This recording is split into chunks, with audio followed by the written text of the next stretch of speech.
strategic thinking di dalam AI itu mempengaruhi bisnis. Serem ya. Makanya di Portugal Serem. ada yang untung sampai berapa triliun properti gara-gara pakai AI. By the way, DeepSeek dengan ChatGPT masih lebih canggih ChatGPT dong. Nah, ada Kalau beberapa sekarang, indikator itu lebih canggih DeepSeek. Masa? Hari ini 8 April itu lagi ada yang lagi primadona baru, Qwen. Prediksi 2030. Dan ini menjadi masalah sebenarnya untuk negara yang katanya bonus demografi. Ah, itu dia. Ini jadi bonus atau jadi Beban. bencana.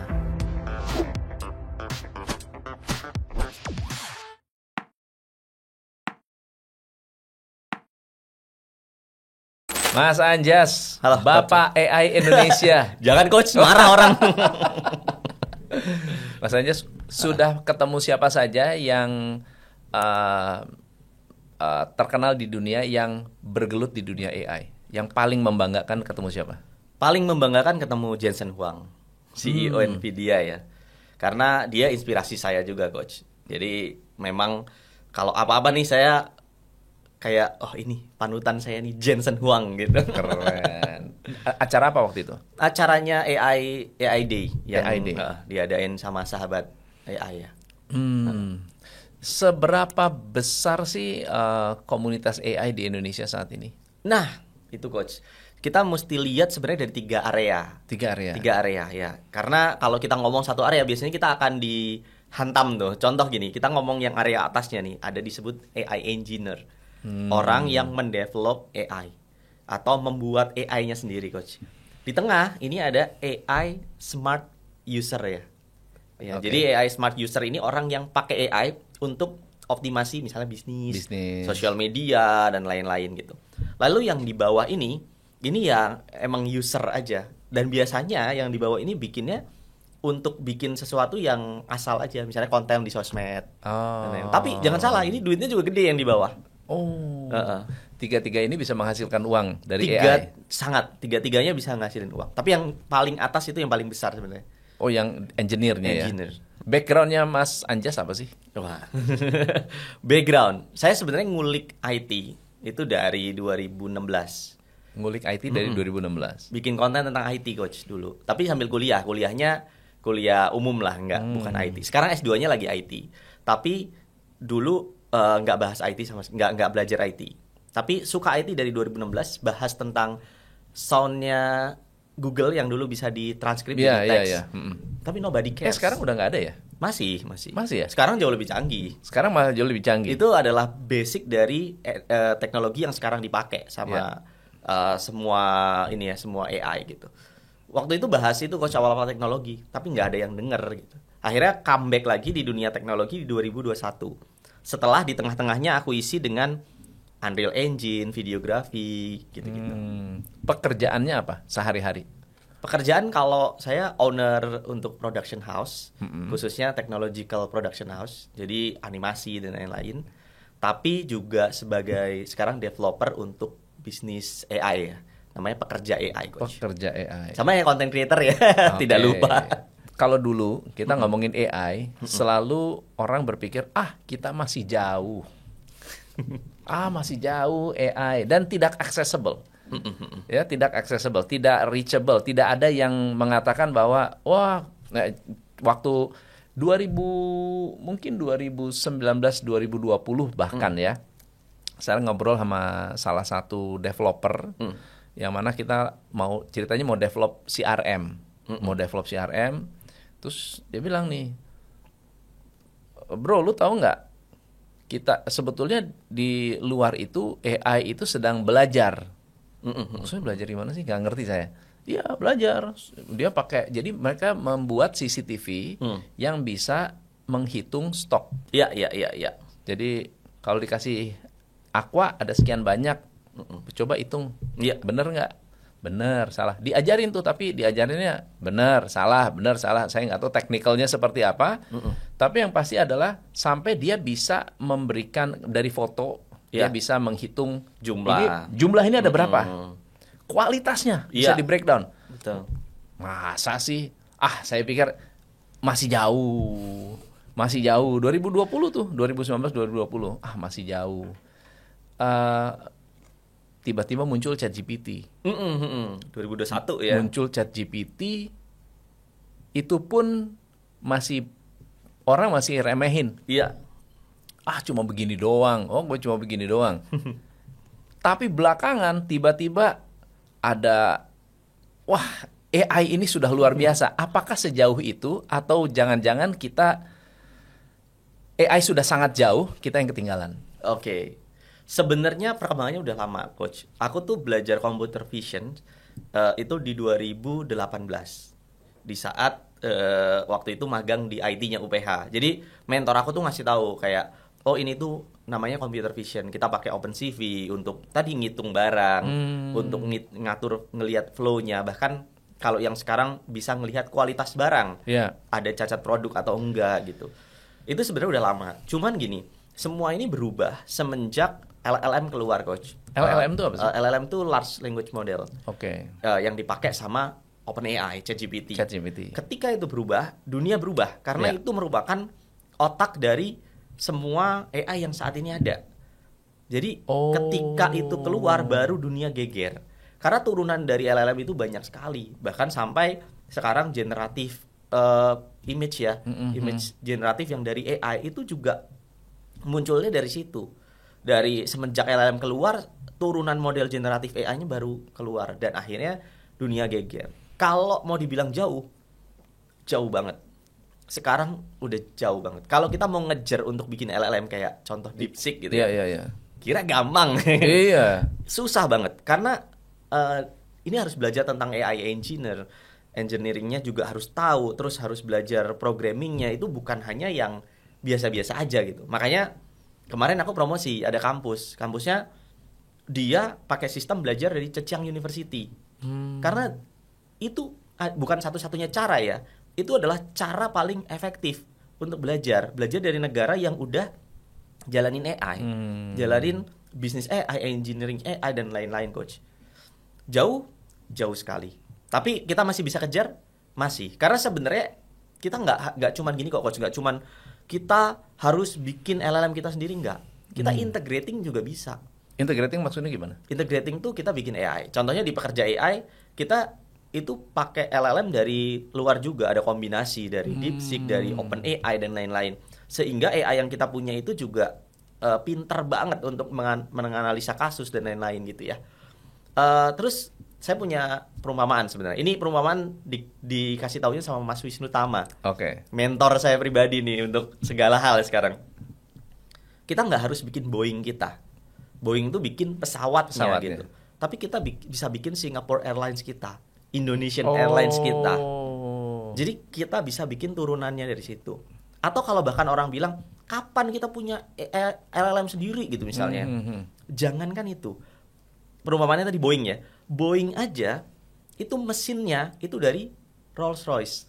Betul. Engine-nya. Bener. Jadi nggak semua harus kita create sendiri. Tapi minimal kita punya produk, bukan hanya jadi user. Oke. Gitu, Coach.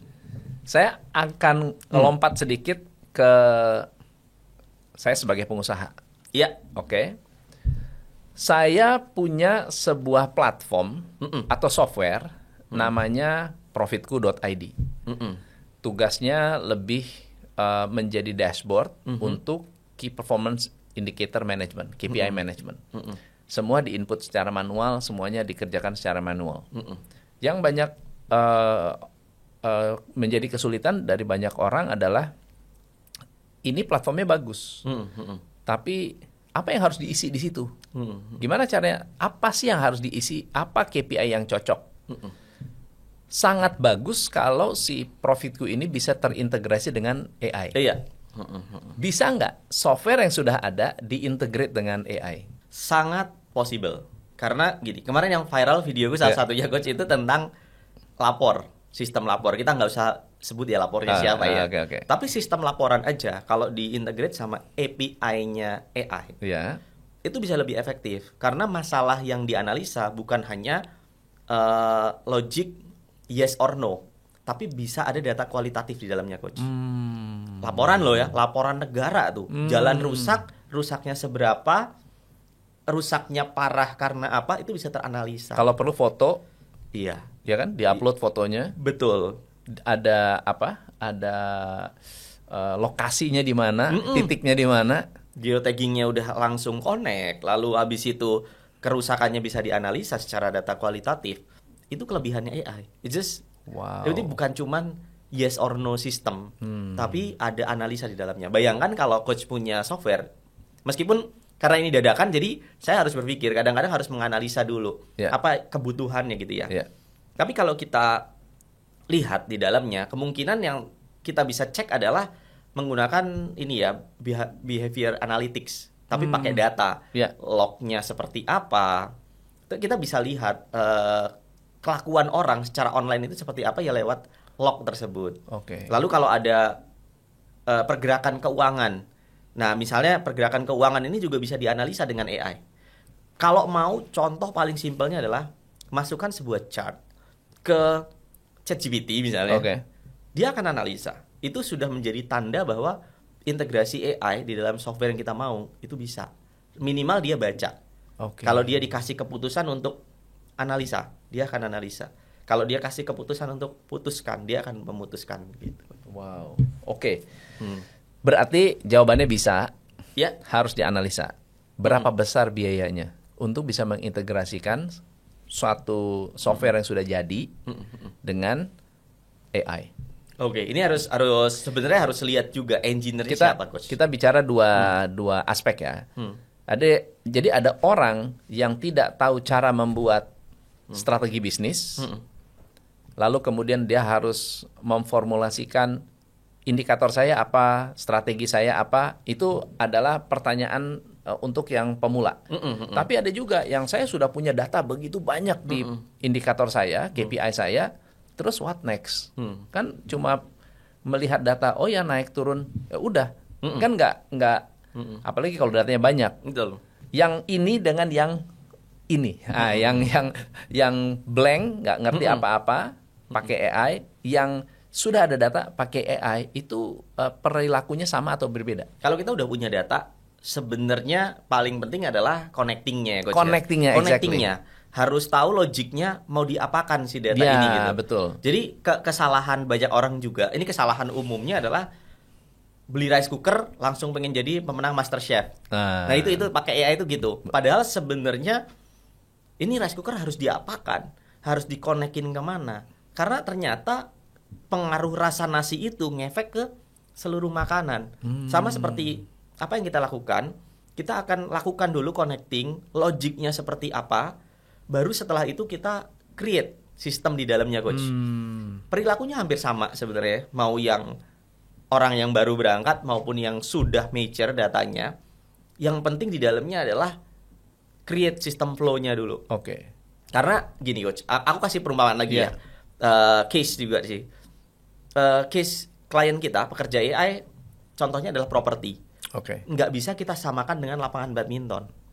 Karena lapangan badminton yang penting komunikasi bagus, tarik data, booking beres.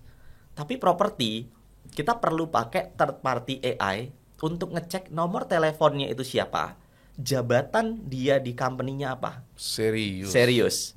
Dengan begitu, AI-nya akan kickback ke orangnya. Jadi, misalnya aku sebagai pemilik, dia dapat kasih feedback gitu? Bisa. Ngefek kan? Apa itu namanya itu? Pekerja AI bisa? Iya, pekerja AI bisa.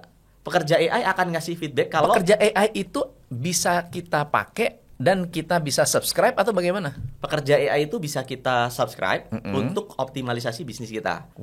Contohnya punya lapangan badminton tadi ya. Daripada kita mantengin HP 24 jam. Jam 1 pagi ada orang chat, bookingnya udah langsung otomatis diselesaikan oleh AI-nya. Nah, itu kan badminton. Benar. Kalau kita punya properti, dia nanya, ada iklan. Dia nanya, masuk nih. Nah kan nomornya masuk. Benar. Ketika nomornya masuk tadi, AI-nya akan analisa dulu orangnya siapa. Sesimpel misalnya panggil Cici atau Koko. Itu ibu rumah tangga atau bapak-bapak atau remaja, dia bisa bedain. Dia bisa panggil bapak, bisa panggil ibu. Kalau di boarding school-nya partner saya, dia panggil bunda, ayah. Kalau di toko di Gading dari mana si AI itu tahu bahwa dia harus dipanggil Koko Cici? LLM. The magic of LLM itu gila. Sampai segitunya. Wow. Makanya engineer kita pun kita tiering. Jadi ada yang engineer level 1 sampai level 4. Yang level 4 ini udah integrasi API-nya udah gila. Dia sampai bisa cek misalnya di sebuah perusahaan dia manajer ke atas. Itu harus diurus oleh human agent. Tapi ketika dia di bawah itu atau tidak terdeteksi, dia akan Generic. Strategic thinking di dalam AI itu mempengaruhi bisnis. Serem ya. Makanya di Portugal Serem. ada yang untung sampai berapa triliun properti gara-gara pakai AI. Karena Gara-gara apa? pakai AI. Karena jadi lebih strategik. Semua disikat tapi tetap strategik. Coba bayangkan kita lempar data WhatsApp 1.000 orang membabi buta. Yes. Nggak efektif. Yes. Tapi kalau dia WhatsApp membabi buta, let's say 1 juta orang, terus orang itu merespon, kemudian AI bisa sortir, kan lebih keren juga. Betul, itu lebih bagus lagi. Wow. Ada satu yang paling simpelnya lagi, Coach. Buat content creator nih ya, yang mau pakai apapun sebenarnya nggak harus pekerja AI lah. Pakai ManyChat juga bisa gitu, Yes. kalau mau gitu. Cuman kita udah kasih contoh di platform saya sendiri, ada barang namanya Plaud. Alat perekam meeting. Yang kecil tuh, yang tipis ya. Coach Tom tahu nggak itu laku berapa di Indonesia? Nggak tahu. 2.000 unit plus. Harga satu barang berapa? 3 juta. 2.000 unit. 2.000 unit, 3 juta. Hanya dari single video dari video saya. Merekam meeting. Untuk merekam meeting, dia yang kayak notulen. Hasilnya langsung keluar. Laku 2.000 unit. Hanya karena video. Bukan karena videonya bagus saja, tapi setelah orang komen, orang akan dapat linknya. AI, simple. Dan saya bisa cek dari follower, saya bisa bedakan. Follower yang di atas 10.000 itu diprioritasin untuk daya belinya berbeda. Jadi cek teman-teman yang punya follower di atas 10.000, link kalian itu beda sama orang lain. Keren. Di pekerja AI kita sortirin gitu. Wow. Bahkan ada yang saya DM langsung jadinya. Tapi apakah itu ada keterlibatan keputusan manusianya atau AI yang bisa memberikan semacam judgment? Simply gini, di semua jenis AI sebenarnya untuk CRM itu bisa pisahin antara followernya berapa. Jadi sebenarnya ada logiknya, Coach. Coach bisa pilih misalnya dia udah follow atau belum. Itu kan simple. Untuk orang follow kita. Iya. Terus bisa juga if followernya above berapa, itu bisa dipisahin juga. Ada beberapa ya udah saya langsung samperin gitu. Enggak, podcastnya kita tutup dulu, mau langsung coba pakai pekerja AI. Pekerja AI jadi nanti bisa kasih link saya ya. Iya, boleh. Kita kirim deskripsi di bawah ya. Ya, tapi ini bukan buat promo pekerja AI ya. Ini bukan promo saya pekerja AI. Lagi happy aja nyeritain itu. Betul. Tapi menurut saya itu satu hal yang actually saya juga pengen pakai. Apakah cocok? Berarti kan bisa di custom sesuai dengan kebutuhan kita gitu ya. Iya, benar. Dan teman-teman nggak perlu pusing, wah gua harus custom sendiri, nggak. Kita punya banyak engineer untuk nyelesain. Tapi kalau saya udah pakai ManyChat gimana? Oh, kita kasih gratis pindahin datanya. Gratis ya, migrasinya gratis. Wow. Security-nya gimana? Keamanannya? Ya, kita itu engineer kita banyak juga dari Korea. Ini bukan karena Indonesia nggak jago security ya. Iya. Tapi kita top engineer kita juga dari Korea dan China. Di Indonesia juga banyak. Cuman kita memilih untuk pakai yang mereka jago gitu. Di Indonesia pelan-pelan kita ajak. Kita akan transfer knowledge ini ke tim kita yang ada di Indonesia juga. Mas, kembali ke tadi, kalau misalnya saya sudah punya accounting software in-house made, atau saya punya tadi KPI development, terus saya mau integrate dengan AI, seberapa besar biayanya untuk mengintegrasikan? Ya. Sebetulnya kalau levelnya yang simple aja dan jago IT, itu bisa murah banget pakai OpenAI misalnya gitu ya. Itu di bawah $100 juga bisa. Tapi bisa dibantu sama pekerja AI? Enggak sih. Kalau kita kan sebenarnya untuk engine kita sendiri gitu ya, Coach ya. Cuman kalau misalnya teman-teman punya website nih, websitenya ketika dimasukin data keluar jadi apa gitu kan. Atau kalau mau mencari engineer yang bisa membantu seperti itu, bagaimana caranya? Harus scouting sih. Harus cari banget. gitu. Karena saya sebelumnya juga pernah bikin chatbot untuk company, nggak jadi-jadi gitu, karena salah pilih Orang. engineer-nya. Tapi bukan berarti di Indonesia nggak bagus ya, enggak ya. Di Indonesia banyak banget yang bagus gitu.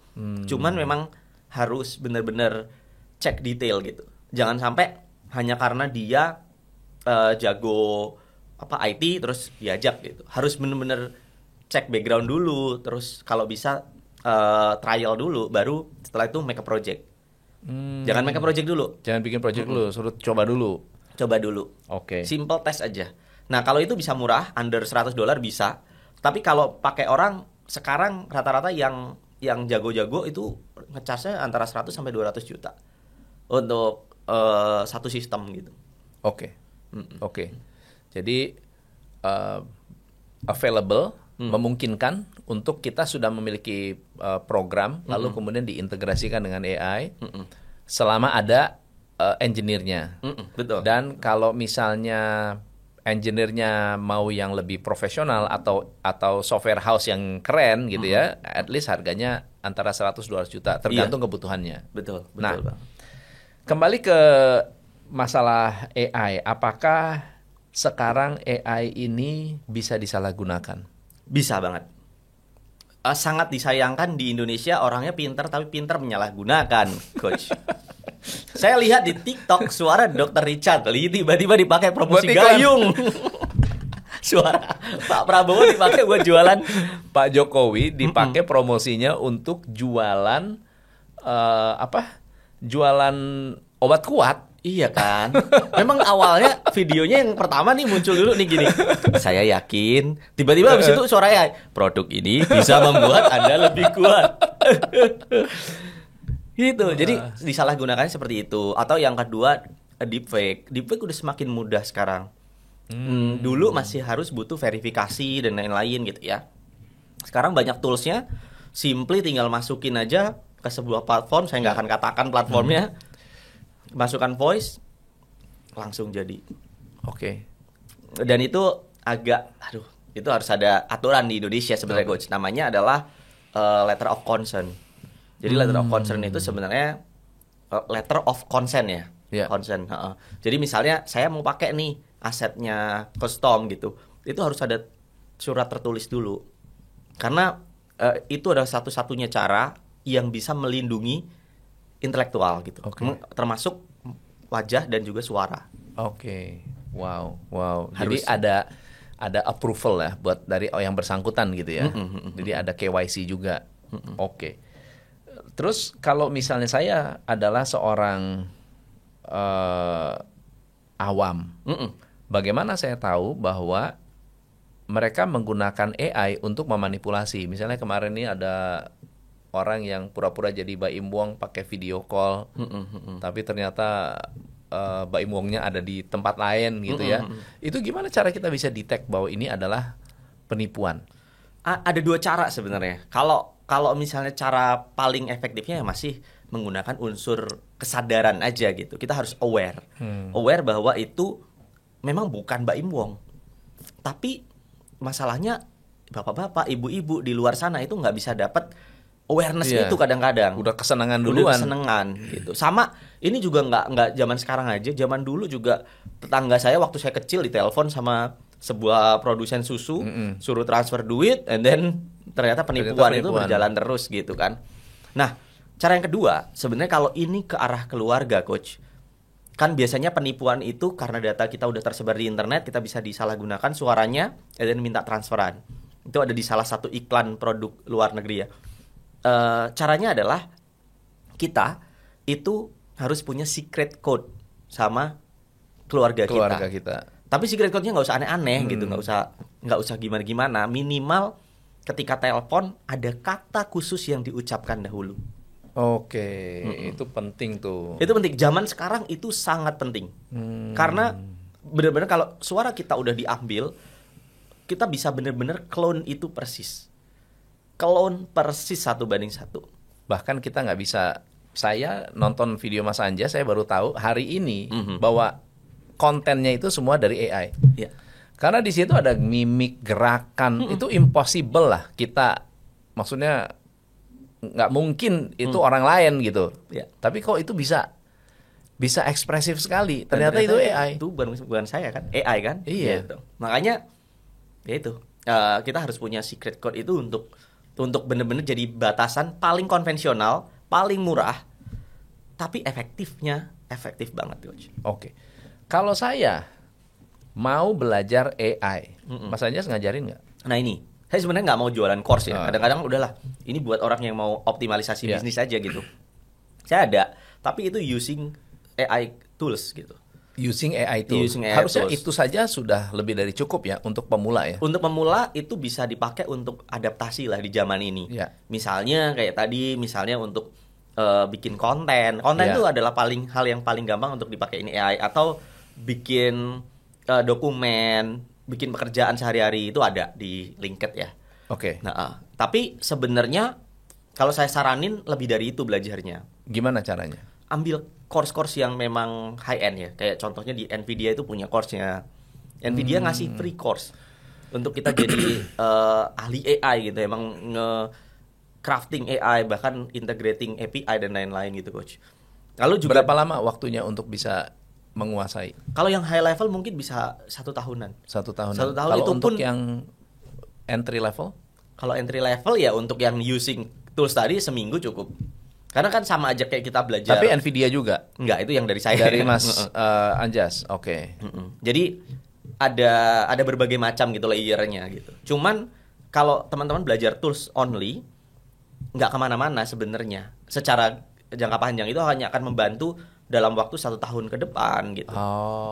Karena kan using toolsnya dipelajari hari ini, bulan depan udah berubah lagi. Meskipun saya sendiri update ya materi gitu ya, tapi akan ada harinya mungkin saya nggak akan update lagi gitu. Karena udah ketinggalan gitu ya. Iya betul. Oke. Gitu. Berarti the best adalah itu sebagai bridging, introduction, bahwa ternyata kemampuan AI sampai seperti apa dan kita mengerti perilaku dari AI, lalu harus naik level ke belajar AI yang lebih serius gitu ya. Belajar menjadi tadi layer satunya, menjadi engineer-nya juga gitu. Wow. Kalau perlu ya, tapi nggak semua orang bisa melakukan itu karena kalau yang integrator aja gimana? Integrator saya rasa bisa. Itu level yang cukup nggak terlalu gampang kegerus sama waktu ya. Karena orang akan trust sama kita kan untuk optimalisasi tadi. Iya. Integratornya. Oke. So jadi kita bisa belajar untuk menggunakan tools AI. Bisa nggak Mas Anjas ngajarin saya untuk make money dengan AI? Nah, yang saya jual tuh sebenarnya course-nya namanya 100 juta pertama dengan AI. Oh gitu? Iya. Karena gini, ini again ya, mungkin nggak akan ada content creator yang ngejelekin isi course-nya sendiri. Iya. Tapi sejujurnya saya juga malu jualan course itu. Masa? Iya, karena yang pakai itu kebanyakan untuk konten-konten yang receh-receh di YouTube Short. Oh. Dan mereka works. Karyawan saya, coach, saya kasih kebebasan untuk cari duit dari situ. Gitu. Pakai AI, bikin konten, terus dimonetize. Dapat 9 jutaan sebulan gitu. Pasif. Ya lumayan dong. Lumayan kan? Lumayan. Metodenya gimana sih? Prosesnya gimana? Kalau bisa dijabarkan step by stepnya, kira-kira apa yang mereka lakukan? Biasanya kita akan pakai suara dulu. Itu dari 11 Labs. Suara kita. Suara AI juga. Karena kan suaranya yang seorang pilot tertawa karena membawa sebuah dunia. WK. Iya. Tapi suaranya zaman sekarang itu udah natural banget. Udah nggak gitu ya? Udah natural banget. Bahkan pakai suara kita sendiri pun bisa gitu ya. Oke, so pakai 11 Labs. Berarti masukin skripnya dari ChatGPT. ChatGPT-nya harus scraping ya, jangan buatkan scraping saya. Itu apa? Scraping tuh ambil data banyak dari internet gitu. Misalnya menceritakan, jangan film deh, copyright. Menceritakan tentang sebuah budaya yang ada di Mongolia misalnya. Di Mongolia, seorang pria biasanya itu kan menimbulkan kekhawatiran, rasa ingin tahu, curiosity-nya naik ya.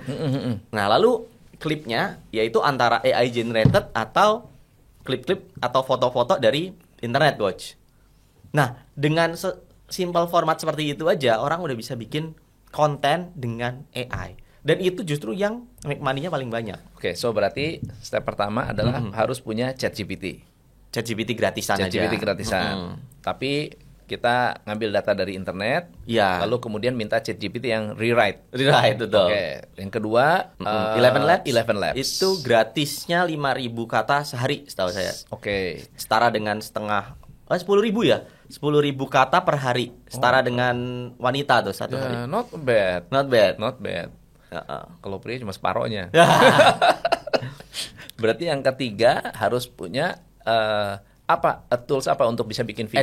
Editingnya pakai CapCut aja itu gratisan boleh. Kalau CapCut mau gratis. Tapi kalau misalnya mau automatic AI yang bikin bisa nggak? ada namanya Caption AI, tapi bayar. Caption AI. Caption AI itu Oke. cuma ngasih talking head aja atau audio aja, langsung shot-shotnya dimasukin sama dia. Caption AI. Heeh. Tapi aku rasa lebih mending masih ngejahit sendiri lah. Heeh. Oke, tapi kalau yang males pakai Caption Ya, AI. Caption AI. Terus nextnya Nextnya upload di kayak platform. musik. Nggak perlu, tapi pakai sound aja dari platform. Oh, sound dari platform. Sound yang paling populer apa gitu. Oke, udah selesai itu. Selesai. Baiknya short atau long form video. Short, karena kalau pakai AI long form video itu susah banget ngejaga orang untuk stay gitu. Short itu pun terbagi jadi banyak ya, coach ya. Misalnya mau penontonnya orang di US UK atau penonton Asia. Oke. Nah, di US UK dan Eropa itu AdSense-nya gede banget. Jadi video katakanlah 4 juta views itu udah dapat yang 10 jutaan itu. Oke. Di Indonesia gimana belum caranya untuk bisa ngebidik yang daerah lain? Strateginya adalah secara kontennya juga emang di develop untuk orang sana. Oke. Jadi kita harus research sedikit lah kemauan mereka nonton tentang apa. Mereka suka Bali, tapi gaya bahasanya jangan dari Indo gitu. Iya. Emang orang sana yang pengen lihat gitu. Contohnya misalnya di sana lagi winter, kasih konten-konten yang panas-panas, yang hangat, yang tampilannya kayak nyaman, hangat gitu. Sebaliknya di sana winter, di sana summer tuh kasih konten yang happy-happy. Gitu. Jadi agak menyesuaikan dengan behavior orang sana gitu. Wow. Agak luas sebenarnya, cuman kurang iya. lebih gitulah. Tapi ya ini ya possible ya untuk bisa mendatangkan uang dari AI hanya dari bikin video-video short gitu ya. Itu yang paling receh lah ya. Itu yang paling receh. Paling tuh. receh. Kalau mau affiliate juga bisa, asal jangan pakai suara Dr. Richard Lee ya. Apalagi suara Pak Jokowi, jangan. Pakai suara sendiri yang di AI-in boleh, atau pakai suara AI yang udah license aja nggak apa-apa. Oke. Di Indonesia, di level pemerintah, AI sudah sejauh mana adopsinya? Duh, saya nggak mau komentar sebenarnya. Atau at least kesadaran dari government, apakah mereka akan takut atau malah lebih malah lebih open gitu. Atau di negara lain deh. Oke, gini aja. Saya jawab, tapi ini saya juga kritikusnya Mas Gibran ya awalnya. Oke. Sampai akhirnya memang beliau rangkul langsung gitu. Kebanyakan kesalahannya, bukan kesalahan lah ya, tapi memang ini strategi juga. Masuknya tuh ke AI user yang paling grassroots gitu. Padahal sebenarnya yang harus dikembangkan juga adalah bagaimana kita bisa belajar lebih dalam supaya emang jadi produsen AI gitu. Tapi itu juga nggak terlalu dilihat orang. Nah begitu ngomongin AI government, masyarakat kita juga komplain. Di Indonesia masih banyak yang susah makan dan ya kapan selesainya kalau kayak gitu terus gitu. Tapi kalau kita lihat negara lain, mereka udah nerapin namanya GovTech ya, Government Technology gitu, yang penerapannya bisa mengefisienkan pemerintah sendiri. Bahkan dalam case tertentu lebih rapi karena semua diawasi. Uang gerak itu kalau misalnya diawasi sama AI, bener-bener ketahuan gitu. Ya kalau kita masih fotokopi KTP ya susah coach. Betul. Mau ke arah sana gitu. Betul. Jadi emang digitalisasi itu harus jalan serentak, governmentnya juga harus tegas, harus berani ambil resiko. Resiko kita itu kan selalu dianggap research kita itu kalau resikonya tinggi terus gagal, kita dianggap merugikan negara. Ya nggak akan ada yang mau gerak kalau kayak gitu. Iya. Sedangkan kalau di US sendiri chance-nya 20%, 30% disikat sama mereka karena emang tujuannya research. Iya. Dan terbukti mereka menang. Cuman again ya, ayam dan telur gitu diterapin di sini nanti jadi lahan korup dan lain-lain. Oke. Di China, sampai sejauh mana sih teknologinya dengan penerapan AI ini? Nah, kalau di China itu sebenarnya rata-rata terintegrasi, Coach. Semua, gila banget. Waktu saya ke China tuh, gila mereka ini negara nih benar-benar hadir mendukung AI nih. Sampai dari semua jalan raya dan lain-lain itu dioptimalisasi gitu. Di Korea militernya dioptimalisasi dengan AI. Ada jurnal saya pernah share tuh. Tapi gini, kalau dilihat ya, China nggak cuman hadir sebagai negara yang oke, ini AI kita support gitu, nggak. Tapi kalau tahu fenomena DeepSeek kemarin, ada rumor itu juga didukung sama pemerintah China-nya gila-gilaan. Makanya tren katanya 10 million dollars itu nggak real gitu, nggak mungkin 10 million dollars bisa seperti itu. Nggak mungkin. By the way, DeepSeek dengan ChatGPT masih lebih canggih ChatGPT dong. Nah, ada beberapa indikator itu lebih canggih DeepSeek. Masa? Ada beberapa indikator. Jadi one day lah aku jelasin aja. Di sosial media itu ada indikator untuk matematiknya, ada coding, ada analytical. Itu sekarang hari ini tanggal berapa ya dia? Tanggal 8 April itu lagi ada yang lagi primadona baru, Qwen itu punyanya Alibaba. Punya Alibaba, iya. Jadi itu cuma selang berapa lama itu? Selang 1 bulan, 2 bulan. 1 bulan, 2 bulan. Wow. Gila banget. Gila ya. Dan robotik mereka sekarang udah ada yang murah under, nanti koreksi aja ya teman-teman kalau udah dapat update harganya, di bawah 10.000 US. Dan robotik. Dia stable banget, bisa lari, bisa bantu, lincah, robot. Iya, humanoid. Kita selalu berpikir humanoid itu hanya di film-film doang ya. Ternyata sekarang sudah benar-benar real, dia bisa bekerja. Dia udah bisa bekerja, udah bisa salto. Salto itu jadi adalah indikator itu balance. Dorong bisa menjaga keseimbangan gitu ya. Wow. Kalau mau cek juga namanya Li Weijiang ya, Instagramnya. Bapak-bapak ini tapi bekerja di Shenzhen. Dia itu selalu ngupdate tentang robot-robot. Wow. Bapak-bapak biasa followernya 1.000. Tapi ini wajah dari China yang tidak kelihatan. Pekerjaan apa? Jadi berdasarkan kacamata Mas Anjas ya, dari mungkin kalau kita bisa melihat masa depan AI. Ada nggak pekerjaan yang sudah bisa dibilang obsolete, tidak bisa ya dengan adanya AI dia actually sekarang orang karena kasihan aja masih dipekerjakan. Harusnya kalau misalnya kita ambil keputusan orang itu bisa saja udah tidak lagi dipakai. Iya, digantikan fully pakai AI. Oke. Kita itu kadang-kadang suka banget mengafirmasi orang lain hanya untuk follower. Nih di Indonesia ya, Coach. Iya. Contoh gini, ada seorang bapak-bapak nih, dia bela mati-matian guru, dia bilang nggak akan terganti sama AI. Tinggalkan guru yang pakai AI itu kayak mencet tombol on off, sama ngajarin mencet tombol on off gimana. Realitinya beda banget.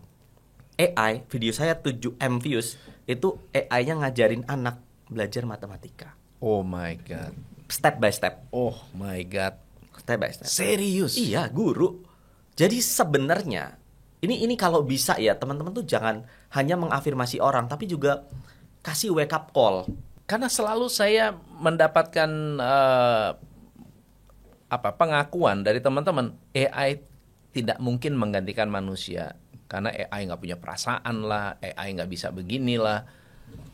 Kenyataannya gimana? Kalau kita bawa ke innovator teori gitu ya, yang dilema. Tapi lebih rendah lagi. Bukan berarti orangnya lebih rendah, tapi kita bawa ke teori yang paling ke masyarakat ya, kodok di dalam air hangat. Yang airnya sebenarnya lagi dipanasin. Itu yang saat ini terjadi pada seniman. Fenomenanya gini, Coach. Pertama kali AI muncul, itu senimannya bilang gini, alah AI ini jelek banget, gak ada 1%-nya dari real art. Iya, betul. Kodoknya airnya masih hangat. Benar. Kedua, AI-nya mulai bagus, senimannya bilang, alah ini soulless, karena memang gambarnya agak soulless. Iya. Senimannya masih airnya agak hangat tuh, udah 45 derajat. Terakhir AI-nya bikin tren bisa niru satu art yang sangat bagus, senimannya baru ngamuk. Hargai seniman. Ghibli itu. Bukan cuma Ghibli, yang lain 3D, video. Bener. Sekarang mau komplain. Kemarin Sam Altman bilang AI akan menjadi coder tidak ada coder yang lebih bagus daripada AI ke depannya. Seberapa valid tuh? Sama perumpamaan katak di dalam air Katak panas dalam tadi. air panas. Sekarang engineer coder khususnya programmer itu lagi memandang AI itu bukan menggantikan dia, tapi menggantikan junior programmernya untuk membantu gitu. Padahal tren lain sudah mulai muncul, namanya adalah vibe coding. Ini kalau para programmer ngelihat video ini pasti akan hina saya, kesel. Apaan lu, ngomong apa lu? Ya, coba dong komen ya. Hina aja, nggak apa-apa. Hina aja nggak apa-apa. Tapi faktanya yang mau aku lakukan adalah wake up call. Wake up call. Kalian harus melakukan hal-hal yang bukan hanya execution, tapi juga decision. Nah, decision inilah yang masih akan dibutuhkan manusia. Meskipun sebagian besar decision juga akan efektif banget kalau dilakukan sama AI. Skill set apa yang akan mengenhance seseorang atau bahkan untuk memberi nilai tambah yang kalau saya punya, AI ini akan melipat gandakan productivity. Misalnya decision making tadi, atau problem solving, atau creativity. Apa sih sebetulnya kalau karakter atau sifat atau skill set, soft skill yang harus dikuasai oleh seseorang? Ini adalah era yang muncul. Hal ini tuh muncul karena ada namanya decentralized intelligence. Ketika intelligence itu udah decentralized, coach, yang harus kita lakukan itu bukan hanya memahami satu communication skill and then beres gitu, nggak. Betul. Integration itu harus kita miliki pemikiran itu sekarang. Integrationnya bukan hanya integration tools A tools B, nggak. Tapi problem solving tadi konekin sama communication. Contoh paling simple banget. Tapi ini nggak menggambarkan cerita ini ya. Teman-teman punya usaha jok mobil. Jok mobil apa hubungannya sama AI? Ini bukan mendiskreditkan juga, tapi misalnya LCGC itu bisa diselesaikan sama AI. Kan tadi saya ngomongin communication. Agentic AI itu bisa dioper. Nah, yang punya BMW, Mercy dan lain-lain, teman-teman harus jaga dengan hati. Karena itu high value customer. Benar. Di China, kalau kita hotelnya murah pakai robot. Betul. Kalau hotelnya mewah, pelayan orang. Right? Ditambah human touch-nya. Ini adalah podcast yang mungkin saya akan dirujak habis-habisan. Benar. Udah ngehina apa? Barusan LCGC.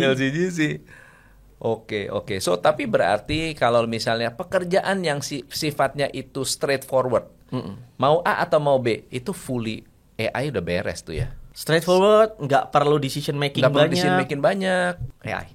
Nah, ya simple lah. Orang nanya, Pak, ada produk apa? AI bisa tanya balik. Ya. Kamu tuh siapa? Kalau sekarang lebih gila lagi, AI-nya bisa scraping lu punya nomor telepon. Kok sih butuhnya ini kok. Lu nggak usah cari yang lain. Ini paling cocok buat kok. Bingung sih engkoknya. Ini orang dukun apa nih? Itu aja bisa berarti CS nggak ada yang lebih baik dong kalau begitu ya. Nah, tapi jangan salah juga, coach. Tetap kita kasih harapan juga harus dong. CS seperti apa yang akan bertahan di saat CS udah diganti sama AI? CS yang sifatnya negotiating, negosiasi. Itu adalah berarti itu nature-nya kita. Itu sudah tidak lagi entry level itu. Iya dong. Dia harus upskilling, dia harus belajar komunikasi, dia harus belajar baca orang, dia harus bisa membaca menjawab objection. Iya, udah different level sebenarnya. Kalau cuman upselling, terus misalnya offering something. Ini cocoknya ini sama ini, itu AI udah AI. Wow. Gitu, coach. Pekerja AI kapan nih gue bisa masuk? Aman, besok juga bisa. besok ya. Oke, berarti ini adalah hal yang tidak bisa dihindari. Indonesia pastinya ya makin banyak lah orang-orang yang mulai sadar, mulai menggunakan, mulai menerapkan, dan ternyata making money juga bisa dari AI, Betul. jualan juga bisa pakai AI. Benar banget. Ceritain sedikit tentang pekerja AI. Kalau cara saya mau bekerja sama gimana caranya? Oke, simpelnya Iya. sebenarnya pekerja AI salah satu produk kita yang paling awal CRM. Caranya tinggal masuk pekerja AI, login, connect Instagram atau WhatsApp, Oke. beres. Tapi teman-teman juga bisa membayar ini ya, namanya agency. Agency itu yang akan integrating lah. Oke. Tapi kalau yang kompleks, kalau yang simple untuk sosial media, pakai aja sendiri, ada video tutorialnya nanti. Oke. Kalau saya mau pakai agency untuk mengintegrasikan Bisnis proses kita, Heeh. itu bisa. Bisa ada agensinya di situ. Kita lagi one day ini akan jadi satu community yang harapan saya jadi solid ya coach ya. Si agency ini akan punya value masing-masing. Misalnya khusus untuk integrating bisnis yang sifatnya negosiasi itu ada agency A. Oke. Khusus yang simple murah ada agency D. Oke, Jadi oke. memang seperti itu. Oke. Sesuai skill levelnya ya. Iya. Oke, tapi kalau misalnya kayak sekarang saya mau integrate CRM yang sudah ada dengan pekerja AI, kalau hanya sebatas ManyChat itu langsung bisa jalan. Sebatas misalnya tinggal login, connect WhatsApp aja, connect Instagramnya. Instagram. Udah langsung di situ ada toolsnya, kita langsung pisahin Instagram DM to DM, Instagram comment to DM, story to DM, easy banget. Tapi di bawahnya ada menu flow. Flow itu kalau mau bikin custom, misalnya habis chat A keluar chat B, atau dia harus follow bisnis akun baru dapat linknya. Gitu. Tapi yang simpelnya ada, yang untuk kita orang Indonesia yang simpel-simpel ada. Yang simpel-simpel ada. Oke. Kalau kita nggak mau yang simpel, kita maunya yang susah. Waduh. Kalau yang susah tunggu 2028. 2028. Pekerja AI itu di balik layar sebenarnya research kami itu bukan hanya CRM coach. Oke. Tapi aku sendiri punya vision kita akan jadi salah satu orang yang memanfaatkan teknologi dengan AI untuk Indonesian Power. Apa Indonesian Power? Agriculture. Terus apalagi yang lain-lain gitu. Salah satunya yang lagi dikembangkan sekarang sama Dr. Dito. Itu dari UK juga, tapi di Indonesia BRIN. Kita lagi bikin robotik untuk pertanian. Jadi untuk tempat-tempat yang memang terbatas gitu ya, nantinya kita jual ke Singapura, ke Korea, kemanapun, itu bisa agriculture. Dengan ya sebenarnya di luar negeri udah banyak, tapi yang Indonesia banget nih, kita kan punya banyak resource di Indonesia. Nah kita mau juga untuk optimalisasi itu ke depannya.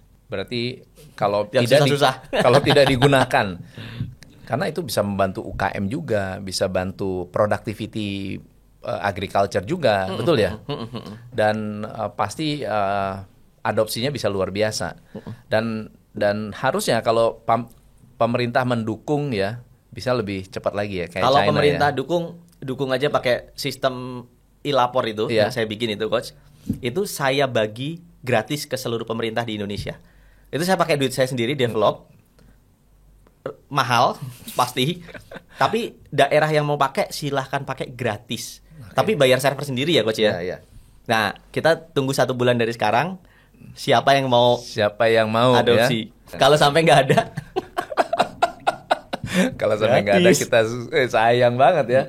Oke. Bisa meminimalisir korupsi coach. Keren. Semoga. Pertanyaan terakhir, prediksi 2030. Ini pertanyaannya harusnya ke Timothy Ronald ya. Kemarin Ogut sebut terus Timothy Ronald. Saya tuh berani ngomong, tapi untuk hal ini cukup sensitif sebenarnya. Yang terjadi sebenarnya akan terjadi disrupsi besar-besaran. Disrupsi besar-besaran pasti yang disalahkan pertama AI mengurangi pekerjaan, menambah pengangguran. Padahal hal ini salah besar.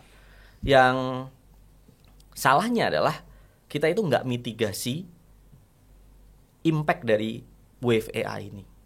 Padahal sebenarnya yang harus dilakukan, misalnya dari company, ketika asistennya udah nggak lagi ngurusin hal-hal yang berurusan dengan schedule, dia bisa mengurusi hal-hal yang lebih canggih, yang lebih pintar, yang lebih strategik.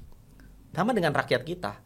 Kalau tadinya mungkin di pabrik masih ada yang ngemasin gini-gini, jangan sekedar di lay off, tapi mereka dibekali untuk pulang kampung Jadi apa lagi, orang kita masih impor beras, masih Benar. impor banyak hal gitu. Nah, terus next, pangan ini akan jadi satu hal yang bernilai sekali. Saya aja mau mulai bertani lagi dengan cara saya gitu. Saya Bertani mulai lagi? iya, bertani lagi. Karena kalau enggak nanti rakyat akan bekerja di company terus di layoff, sedangkan big company akan bertani. Udah pernah dengar itu kan, Coach? Big Belum. company mereka Oh beli iya lahan. benar. Kalau ini gosip ya. Kita nanti takutnya gue disebut teori konspirasi. Jadi dunia itu akan dikrisiskan. Setelah dikrisiskan, tujuan besarnya adalah agar orang-orang kaya bisa membeli lahan. Karena orang makin desperate, makin BU. Jadi lahan itu akan menjadi sangat murah. Lalu kemudian terutama di daerah-daerah yang memang pertaniannya bagus. Contohnya Amerika kan kita impor kedelai dari Amerika, gitu kan. Terus kentang, pangan lah intinya. Karena memang krisis pangan itu menjadi negara yang kuat adalah negara yang nggak bergantung pangannya. Nah, nanti yang nguasain bukan petani lokal, yang bertani itu adalah korporasi. Jangan didengerin, jadi dengerin. Iya, aku juga Ya, jangan ini didengerin. konspirasi ya, Ya, sekali jangan lagi didengerin. ya. Pak. Nggak ada data. Iya. Tapi apa yang harus dilakukan untuk 2030 orang bisa survive adalah beradaptasi satu-satunya. Seperti tadi, kita sekarang lagi hangat airnya, lagi 45 derajat. 70 derajat teriak-teriak. Iya.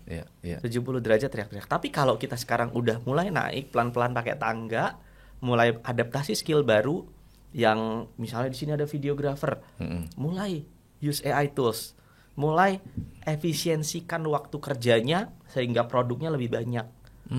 Yang lain-lain juga sama, mulai belajar analytical thinking, mulai belajar decision making yang bagus, yang punya bisnis-bisnis lain mulai optimalisasi.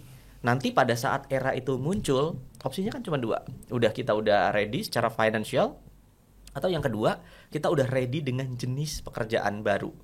Karena yang diantisipasi adalah jenis pekerjaan lama ini menjadi jenis pekerjaan baru. Nah, kalau kitanya nggak punya skill adaptasi, kita akan berada di sini. Tidak punya Nggak pekerjaan. kepake. Iya, nggak kepake. Di China itu ada satu pabrik pakaian, 1 hektar, punya productivity-nya luar biasa, karyawannya cuma 65. Dan kita bisa lihat itu nggak bohong. Artinya kita bisa lihat videonya, kita bisa lihat istilahnya real time mereka tuh lagi ngapain aja, cuma 65. Iya. Tapi mereka punya paten, mereka punya apa, lahannya 1 hektar. Coba. Cuma 65 orang. Kalau kita satu mesin dijagain 3 orang. Iya. Iya kan? Dan ini menjadi masalah sebenarnya untuk negara yang katanya bonus demografi. Itu dia. Ini jadi bonus atau jadi Beban. bencana. Thank you banget. Hari ini saya merasa mendapatkan tamparan sebagai orang yang bergelut di dunia bisnis, yang melihat banyak hal yang actually struggling di bisnis, ternyata solusinya bisa diatasi dengan AI. Dan saya juga bisa melihat bahwa kalau harapannya satu orang bisa meningkatkan productivity dengan artificial intelligence, tapi ada banyak orang yang tidak memilih untuk lebih produktif, mereka pasti akan tersingkir dengan sangat-sangat terpaksa gitu. Iya. Pesan terakhir, Mas Anjas, buat teman-teman. AI itu seperti fast food. Dia bisa replika dalam jumlah besar. Tapi tetap akan ada yang mencari chef spesial. Dengan adanya fast food, makanan-makanan artisan tetap ada kan, Coach? Yeah. Jadi buat teman-teman, meskipun ini wave-nya sangat besar, tapi kalau teman-teman punya special skill tertentu gitu ya, don't worry. Mungkin ini ya, masih mungkin ini akan menjadi salah satu jalan teman-teman. Gitu. Itu hanyalah fast food aja. Tapi tidak ada salahnya untuk mulai belajar beradaptasi. Karena kalau enggak beradaptasi, one day kita berada di area ini tadi sudah tidak ada pekerjaannya dan sudah beralih ke yang baru, ya kita akan ditinggalkan. Jangan sampai terlambat ya. Ya. Jangan sampai terlambat. Thank you teman-teman. Hari ini belajar apa? Komen di bawah. Ada beberapa deskripsi kalau mau tahu linknya pekerja AI atau mau belajar AI basic. Saya kasih link Mas Anjas. Sama saya juga baru mau belajar. Thank you. Saya Tom MC Fliss. Salam pencerahan. Hanya di